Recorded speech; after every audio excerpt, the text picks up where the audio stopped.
అమ్మా సచ్చరితమా సాయినాథ ప్రతిరూపమా తల్లి నీకు వందనాలమ్మా కమ్మని ప్రేమే నీరమ్మా ఆనందమే నీ అంతరంగం వాత్సల్యమే నీ స్పర్శోయమ్మా ఆనందమే నీ అంతరంగం వాత్సల్యమే నీ స్పర్శోయమ్మా నిన్ను అల్లుకున్న బిడ్డలను చేరదీసి చంకనేసుకొని ముద్దు ముద్దు మాటలతో మురిపించి మైమరపించి సాయి చరణాల ప్రపంచాన సరికొత్త పాఠాలెన్నో నేర్పి దుఃఖాలను మరచి నీ ఒడిలో పొల్లాడిన బిడ్డల ఆనందం ఏమని చెప్పను తల్లి మా ఆనందం ఏమని చెప్పను తల్లి మా ఆనందం ఏమని చెప్పను తల్లి అమ్మా సచ్చరితమా సాయినాథ ప్రతిరూపమా తల్లి నీకు వందనాలమ్మా కమ్మని ప్రేమే నీరమ్మా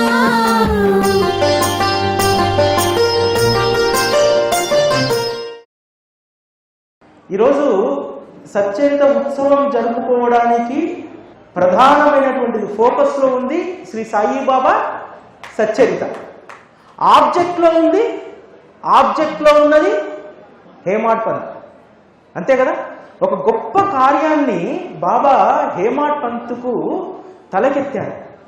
అటువంటి గొప్ప బాధ్యతను తలకెత్తుకున్నటువంటి హేమాడ్ పంత్ ఎంత నిబద్ధతతో, ఎంత నిజాయితీతో, నాలాంటి వాడికి ఏదైనా పుస్తకం రాయమని చెప్పి ఎవరైనా చెప్తే ఏం చేస్తానో తెలుసా, దాంట్లో ఎక్కడో ఒక 100 లైన్లలో 4 లైన్లు నా గురించి రాసుకుంటాను, నా గొప్పతనం గురించి. హేమాడ్ పంత్ ఒక్క సందర్భాన్ని, ఒక్క అక్షరాన్ని తన గురించి రాసుకోలేదే సచ్చరితలో. ఎవరి కోసం ఈ సచ్చరిత? హేమాడ్ పంత్ గొప్ప అవకాశం బాబా నాకు ఇచ్చాడు, నేను ఈ పుస్తకాన్ని రాస్తున్నాను, నాకొక్కడికే ఈ అవకాశం దొరికిందనేటువంటి గర్వాహంకారం కానీ, ఒక పొంగుబాటు కానీ ఎక్కడా లేదు. ఎంత అద్భుతమైనటువంటి విషయాన్ని సచ్చరితలో రాస్తారంటే, ఎందుకోసం ఈ సచ్చరిత అనేటువంటిది 2 లైన్లలో చెప్పేశారు. ఎందుకోసం అన్నారు?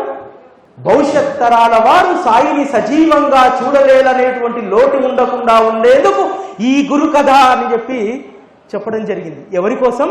మనందరి కోసం, మన కోసం ఎంత పరితపించుంటారు హేమాడ్ పంత్. ఈరోజు మనము మైక్ ఉంది, రాసుకోవడానికి నోట్ పుస్తకాలు ఉన్నాయి, టైప్ చేసుకోవడానికి కంప్యూటర్లు ఉన్నాయి. ఆ రోజు ఏ టెక్నాలజీ అందుబాటులో లేదు. ప్రతి లీలను, ప్రతి సంఘటనను తన హృదయంలో లిఖించుకున్నాడు. హృదయంలో లిఖించుకున్నటువంటి దాన్ని ఆ మనస్సు మాయ చెంది ఎక్కడ మరిచిపోతానోనని చెప్పి ఏం చేశారో తెలుసా? ఏం చేశారు? చిత్తు కాగితాలలో చిరిగిన వస్త్రపు సౌందర్యం, నిడారంబర రూపానికి మహారాజు వైభవం. అసలు ఎంత అద్భుతం కదా! ఆ చిరిగిన వస్త్రంలో ఏ సౌందర్యాన్ని చూశారు హేమాడ్ పంత్?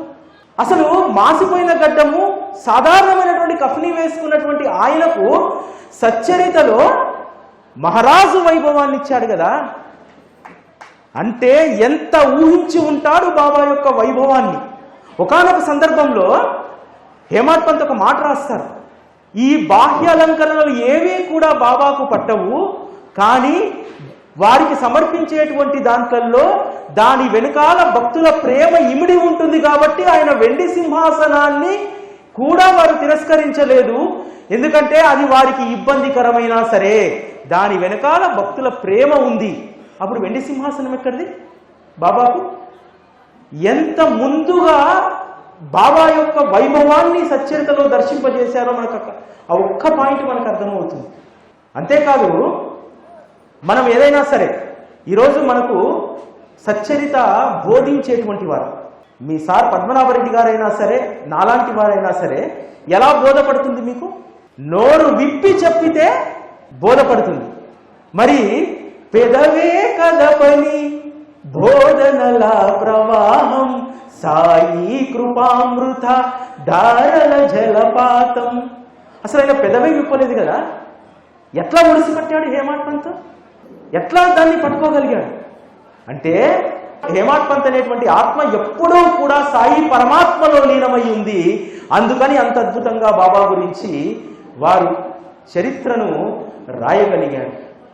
అంతేకాదు ఈరోజు మనమందరం కూడా అనుకుంటాం, బాబా ఎక్కడ లభిస్తాడు?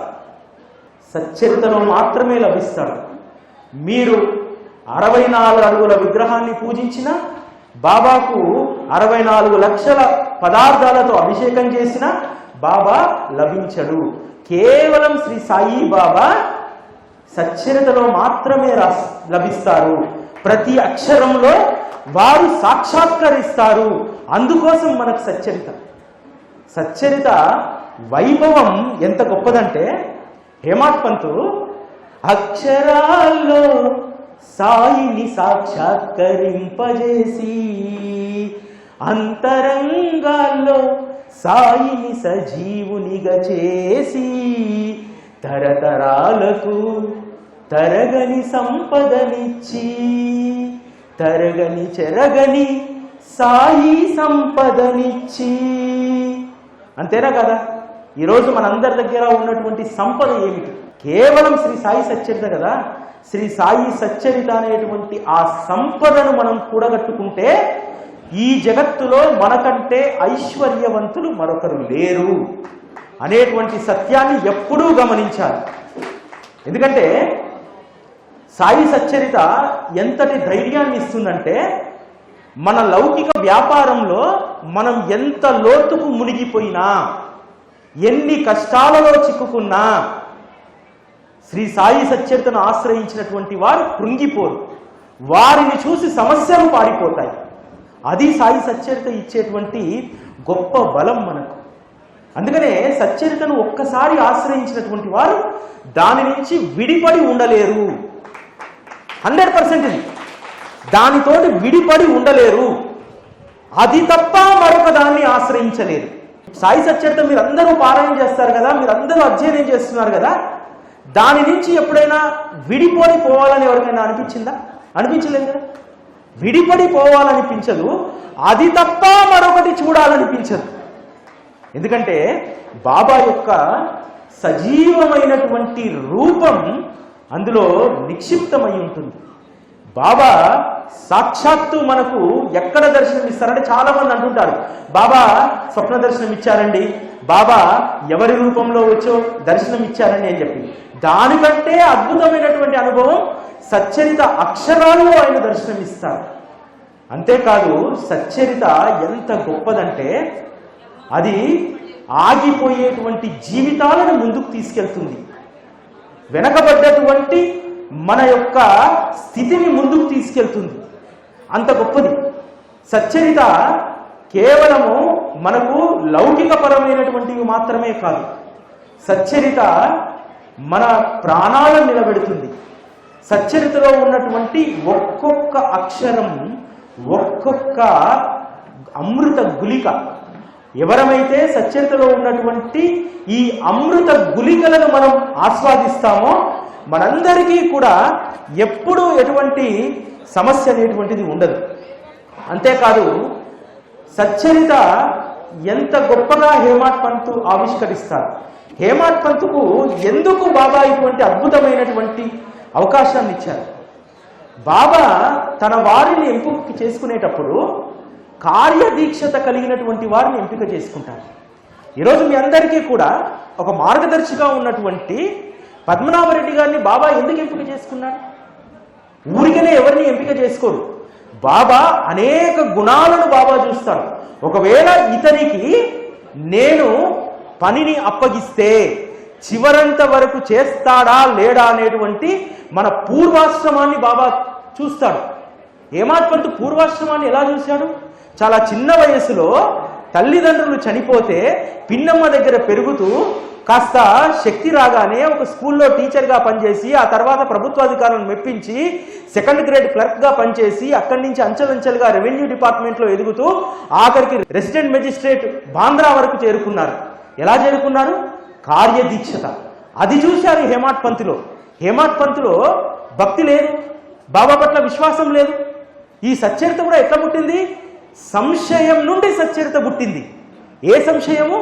హేమాడ్ పంతుకు సంశయం, అరే నా మిత్రుడు గురువును ఆశ్రయిస్తే నా మిత్రుడు కొడుకు ఆరోగ్యం బాగలేకపోతే నా మిత్రుడు తన గురువును తీసుకొచ్చుకొని ఇంట్లో రోగిష్టైనటువంటి కొడుకు దగ్గర కూర్చోబెట్టిన కొడుకు ప్రాణాలను గురువు నిలబెట్టలేకపోయాడే, అటువంటి దానికి మన కర్మ మనం అనుభవించాలి తప్ప ఏ గురువును ఎందుకు ఆశ్రయించాలనేటువంటి ఆ వాదం కలిగినటువంటి హేమాడ్ పంతుకు ప్రేమ అనే పిండిని విసిరి ఆ పిండిని కలరా జాడ్యం రాకుండా షిరిడి పరిసరాల్లో చల్లించి ఒక గొప్ప విశ్వాసాన్ని హేమాడ్ పంతుకు కలిగించారు. హేమాడ్ పంతుకు కేవలం స్పార్క్ ఆ ఒక్క గోధుమ నీళ్ళతోటి చరిత్ర రాయాలనేటువంటి సంకల్పం కలిగింది. ఆ కార్యదీక్షత హేమాడ్ పంతులో ఆ నిబద్ధత ఉంది. హేమాడ్ పంతు తన బాధ్యత తీసుకున్న దగ్గర నుంచి, బాబా అనుమతించినటువంటి దగ్గర నుంచి సచ్చరితకు వారి యొక్క జీవితంలో చివరి రోజు వరకు కూడా కేవలం గురు కథ రచన కోసం మాత్రమే వారి జీవితాన్ని అనుక్షణాన్ని వారు ఉపయోగించారు. బాబా చెప్పినటువంటి ఒక మాటను బాగా గుర్తుపెట్టుకుంటాడు. అన్నా చించనికర్ అడుగుతాడు హేమాడ్ పంత్ మీద ప్రేమతోటి, అన్నా సంసారం చాలా పెద్దది, వారు రిటైర్ అయ్యారు, వచ్చే పెన్షన్ సరిపోదు, వారికి ఏదైనా ఉద్యోగం ఇప్పించండి బాబా అంటే బాబా ఒకే ఒక మాట చెప్తారు, ముందు వాడిని నా పని చేయనివ్వు, ప్రపంచం సుఖమయం అవుతుంది అన్నారు. ఈరోజు ప్రపంచం సుఖమయమైందా లేదా? మనం అందరం సుఖంగా ఉన్నామా లేదా? నిజంగా ఈరోజు మనందరం కూడా సుఖశాంతులతో ఉండేటువంటిది. నిన్న ఇక్కడ మాట్లాడుతున్నప్పుడు ఇదే వేదిక ముందు ఒక తల్లి చెప్పినటువంటి మాట, సార్ ఇంతకుముందు నా మనస్తత్వం వేరే ఉండేది, మా మామగారు నాకు రూపాయి ఇవ్వలేదు, మాకు ఎందుకు చూడాలి ఆయన అనేటువంటి దృక్పథంతో ఉండేది. ఎప్పుడైతే నేను సాయి సచ్చరితను ఆశ్రయించానో నా మామని ఈరోజు పసిపిల్లవాడిని సాకినట్టు నేను సాకుతున్నాను, ఇది నామలో వచ్చినటువంటి మార్పు అని. ఇంతకంటే ఏం కావాలి? అంటే మనుషుల యొక్క మనస్తత్వాలను శ్రీ సాయి సచ్చరిత మార్చివేస్తుంది. మనుషుల్లో ఎంత గొప్ప సంస్కారాలను నిలబెడుతుందనడానికి ఈరోజు ఈ వేదికలో కూర్చున్నటువంటి ప్రతి ఒక్క తల్లి నిదర్శనం. బాబా కూడా ఎంత గొప్ప చతురుడంటే, ఇక్కడ చూడండి కూర్చున్నటువంటి వాళ్ళలో 85% తల్లులు ఉన్నారు, 15% తండ్రులు ఉన్నారు. బాబా ఎక్కడ మార్పు తీసుకొస్తే కుటుంబం మారుతుందో సమాజం మారుతుందో అక్కడ మార్పు తీసుకొచ్చాడు. అందుకు నిదర్శనం ఈ సభ కదా. అట్లా బాబా ప్రతిదాన్ని పిన్ పాయింటెడ్. ఈరోజు సచ్చరితను ఆశ్రయించినటువంటి వాళ్ళలో 80% మంది స్త్రీలే, పురుషుల సంఖ్య చాలా తక్కువ. అంతేకాదు అసలు ఏమీ రానటువంటి వారికి, ఏమీ తెలియనటువంటి వారికి, హేమాడ్ పంత్ స్థితి కూడా అదే రాసుకుంటారు. బాబా నేను ఏమీ తెలియనటువంటి వాడిని, నేను బ్రాహ్మణుడు అయినప్పటికీ కూడా నాకు శృతికి సంబంధించినటువంటి ఏ విషయాలు నాకు తెలియదు, అయినా సరే నాకు ఇంత గొప్ప బాధ్యతను అప్పగించారని చెప్పి నిన్న ఇక్కడే పద్మనాభరెడ్డి గారు చెప్పినప్పుడు నాకు అనిపించింది, అంటే బాబా ఎటువంటి వారిని ఎంపిక చేసుకుంటారనేటువంటిది. వారు ఇక్కడ కేవలము ఈ ప్రాంతాన్ని చూసి వెళ్దాము, ఇక్కడ సత్సంగాలు జరుగుతున్నాయనేటువంటి వచ్చినటువంటి దాంతో వారు ఇక్కడికి రప్పించుకొని ఇక్కడ కట్టేసుకున్నారు. ఈ భూమిలో ఉన్నటువంటి రుణానుబంధాన్ని వారికి చూపెట్టారు. అటువంటి వారిని తెచ్చుకుంటారు. మీరు అనుకుంటున్నారు నేను గొప్ప భక్తుల్ని, సార్ గొప్పగా సచ్చరిత గురించి చెప్తున్నారని చెప్పి. నాకు ఏ విషయం పైన అయినా సరే అద్భుతంగా మాట్లాడేటువంటి గ్రహణ శక్తిని భగవంతుడు ఇచ్చి ఉన్నాడు, దానిని వారికి మలుచుకున్నారు.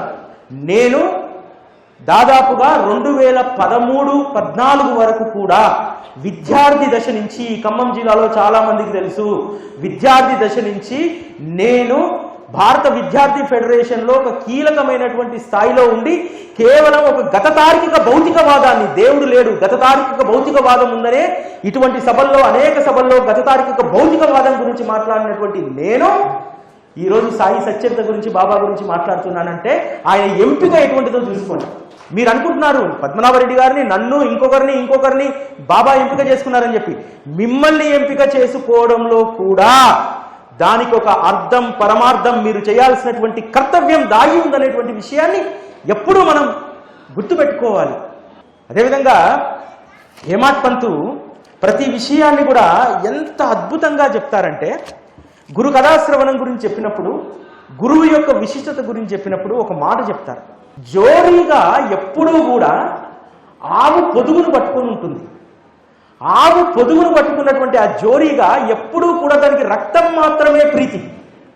అంత కమ్మలైనటువంటి పాలు ఉండగా రక్తాన్ని మాత్రమే అది పీల్చుకు తింటుంది. ఈరోజు సాయిబాబాను ఆశ్రయించినటువంటి మనం ఎంతమంది జోరీగలుగానే మిగిలిపోతున్నాం అనేటువంటి విషయాన్ని కూడా మనం గుర్తు చేసుకోవాలి. కోరికలతో మాత్రమే బాబాను పట్టుకున్నటువంటి వారు జోరీగ లాంటి వాళ్ళం, రక్తాన్ని పీల్చేటువంటి వాళ్ళం. ఎవరైతే బాబా యొక్క కథామృతాన్ని సేవించాలనుకుంటారో అటువంటి వారు మాత్రమే లేవకూడదాంటి వారు. ఈ విషయాన్ని మనందరం కూడా బాగా మనసుల్లో నాటుకోండి. అంతేకాదు బాబా దగ్గరికి వచ్చి తత్వాన్ని తెలుసుకోకుండా ఉండేటువంటి వారి స్థితి కూడా అద్భుతంగా హేమాడ్ పంత్ చెప్తారు. ఎంత శుతిమెత్తగా చెప్తారంటే ఎవరిని బాధించదు. కమలం వద్ద భ్రమరము ఉంటుంది, కప్ప ఉంటుంది. కప్ప బురదయే పరమాణం అనుకుంటుంది, భ్రమరం ఆ కమలం యొక్క మకరందాన్ని ఆస్వాదిస్తుంది. మనం కమలం దగ్గర ఉన్నటువంటి భ్రమరం లాంటి వాళ్ళమా, కప్ప లాంటి వాళ్ళమా? సచ్చరిత చదివినప్పుడు ఈ ప్రశ్నలన్నీ మనం వేసుకోవాలి. హేమాడ్ పంత్ ఎంత శుతిమెత్తగా మనకు చురుకబెట్టారో చూడండి. తెలుసుకోండి అన్నారు మీరే.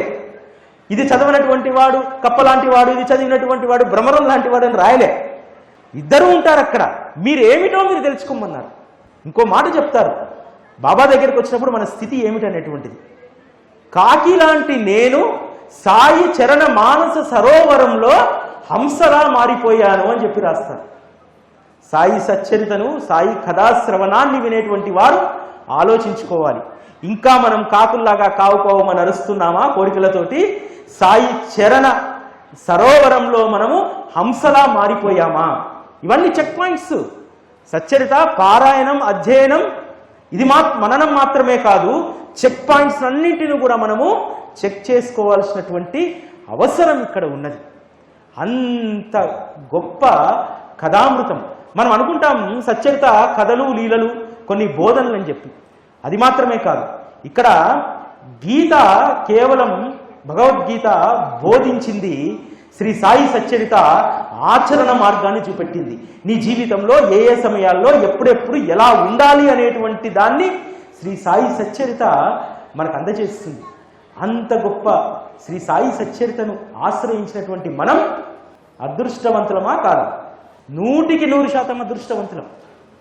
అంత గొప్ప రసాస్వాదన ఈ శ్రీ సాయి సచ్చరితలో ఉంటుంది. సచ్చరిత ఎంత సూక్ష్మమైనటువంటి విషయాలను మనకు తెలియజేస్తుందంటే, మనం సచ్చరిత సాధారణంగా చదువుకుంటూ పోతూ ఉంటాం కదా, కానీ సచ్చరిత రాసేటప్పుడు చాలా సూక్ష్మమైనటువంటి విషయాలను హేమాడ్ పంత్ రాస్తారు. దాన్ని మనం ఎందరం గుర్తించామో ఒక్క ఉదాహరణ మీకు చెప్తాను. సచ్చరితలో భక్తుల గురించి ఉంటుంది, బల్లి గురించి ఉంటుంది, గుర్రం గురించి ఉంటుంది, పులి గురించి ఉంటుంది. ఇవన్నీ కూడా ప్రాణం ఉన్నటువంటి మన దృష్టికి కనిపించేటువంటివి. ఒక దగ్గర ఒక అద్భుతమైనటువంటి, అసలు చలనం లేనటువంటి, ప్రాణం లేనటువంటి ఒక వస్తువు గురించి ఎంత అద్భుతంగా రాస్తారో తెలుసా? దేని గురించి? బాబా వాడేటువంటి చిలుం గురించి. అంత సూక్ష్మమైనటువంటి వాటిని కూడా హేమాడ్ పంత్ పట్టుకోగలిగారు.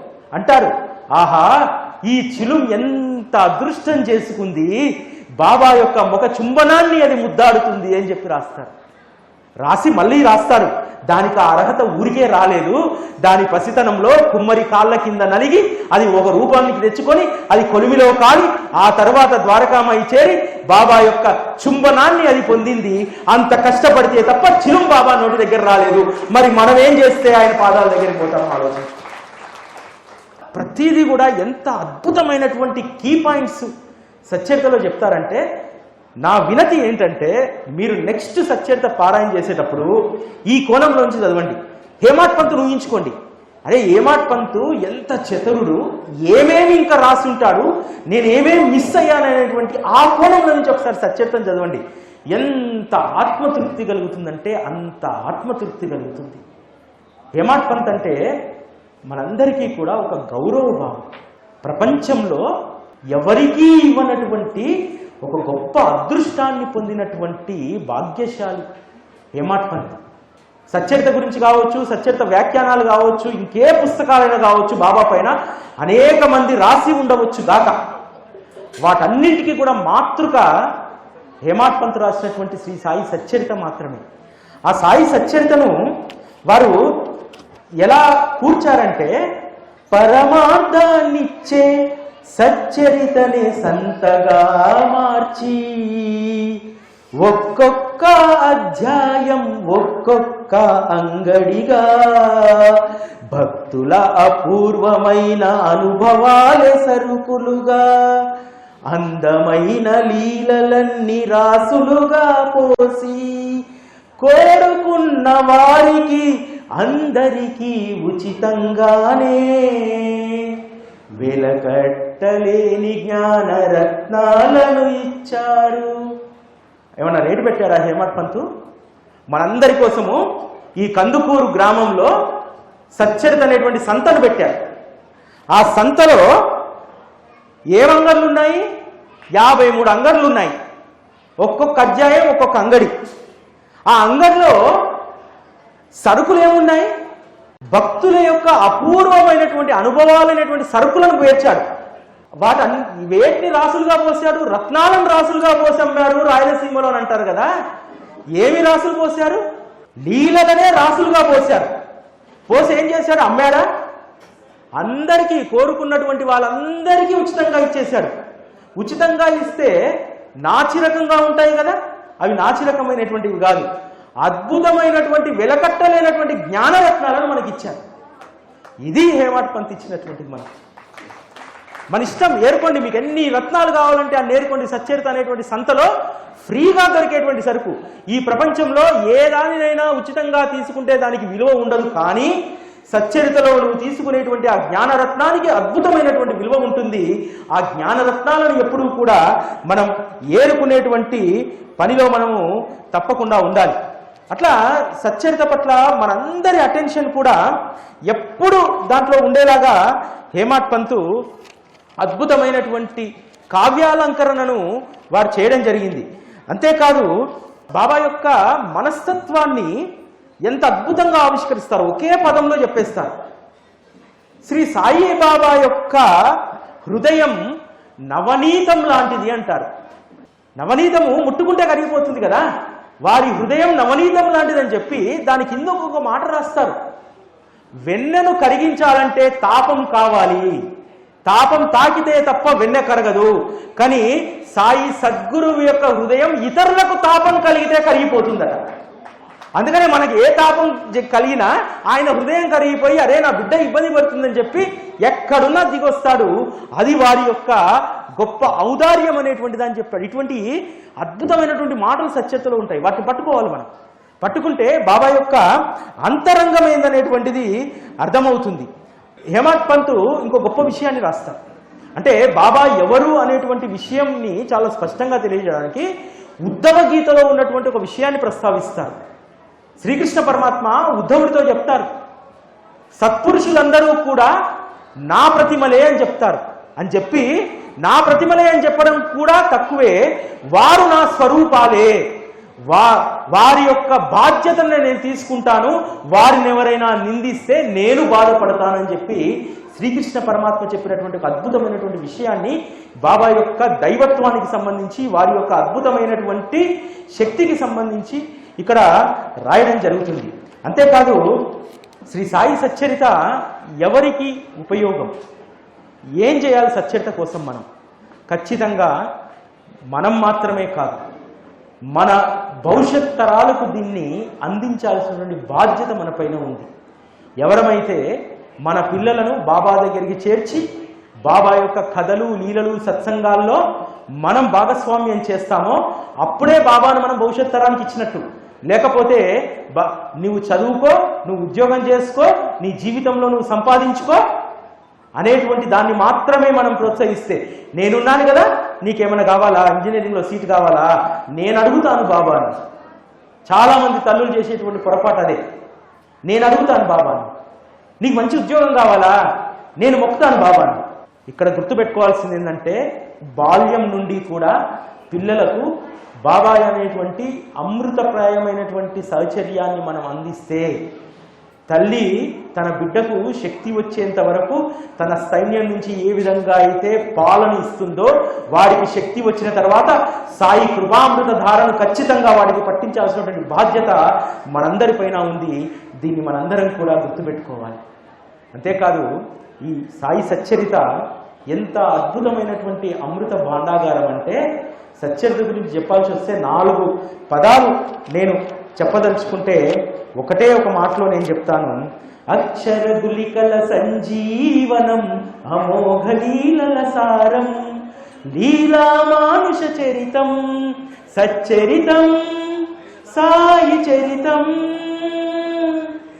భక్తుడి చేతిలో భగవంతుడే కలమై కదిలిన చరితం కమనీయ కావ్యం ప్రతి అక్షరం రక్షణ కవచం అది ఆర్తులకు అభయం అది సకల తీర్థాల సంగమం సచ్చరితం సాయి చరితం సచ్చరితం శ్రీ సాయి చరితం. సచ్చరితము మనందరికీ కూడా అది ఒక అక్షర గులికల సంజీవనం. ఎప్పుడు ఏ ఆపద వచ్చి సచ్చరితను తెరిచినా మన ప్రాణం నిలబెట్టడానికి కావలసినటువంటి అక్కడ అద్భుతమైనటువంటి అమృత గులికలు అందులో దాగి ఉంటాయి. ఆ అమృత గులికలు ఎప్పుడూ కూడా మనం వాటిని ఆస్వాదిస్తూ ఉంటే భవభయాలనేటువంటివి లేకుండా ఉంటాయి. ఇది సత్యం. హేమాడ్ పంతు సచ్చరితను మరాఠాలో రాసిన తర్వాత మనకు ఎంత అద్భుతంగా దాని ప్రవాహం మనకు అందిందంటే హేమాడ్ పంతు విరచిత సచ్చరిత మాధుర్యం ఉప్పొంగగా పత్తి నారాయణుడు ఒడిసి పట్టి తెలుగునాట పత్తినారాయణరావు ఈ యొక్క అద్భుతమైనటువంటి సాయి సచ్చరిత అనేటువంటి మాధుర్యాన్ని ఒడిసి పట్టాడు. దానికి 2 తల్లులు గొప్ప సొగసులు దిద్దారు. మణియమ్మ విమలమ్మ అచలానందులు సొగసులు దిద్దగా వెళ్ళి విరిసెను తెలుగు నేలపై సాయి సంజీవనం గుబాలించెను సాయి సచ్చరిత పరిమళం.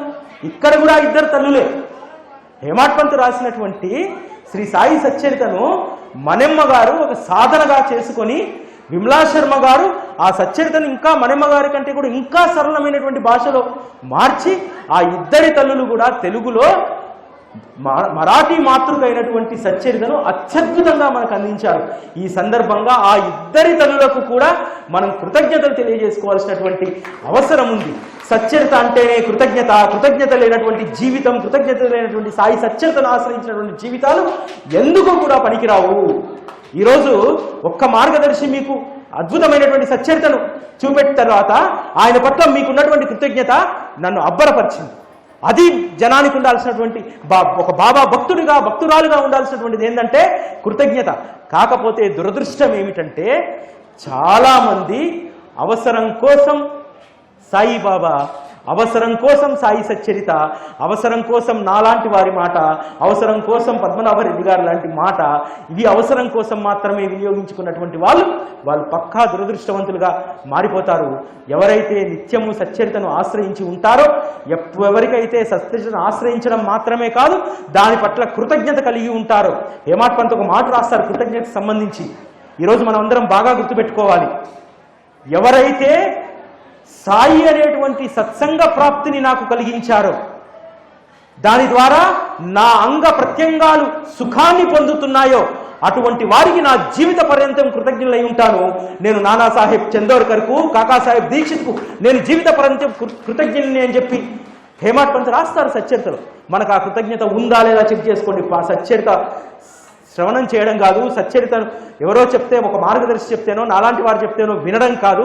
గుర్తుపెట్టుకోండి, ఆ సత్సంగ ప్రాప్తి కలిగించినటువంటి వారి పట్ల మీకు కృతజ్ఞత ఉందా లేదా అనేటువంటిది కూడా ఎప్పుడూ మీరు చెక్ చేసుకోవాల్సినటువంటి అవసరం ఉంది. ఈ అవకాశాన్ని ఇచ్చినటువంటి మీ అందరికీ కూడా కృతజ్ఞతలు. అమ్మా సచ్చరితమా సాయినాథ ప్రతిరూపమా తల్లి నీకు వందనాలమ్మా కమ్మని ప్రేమే నీరమ్మా.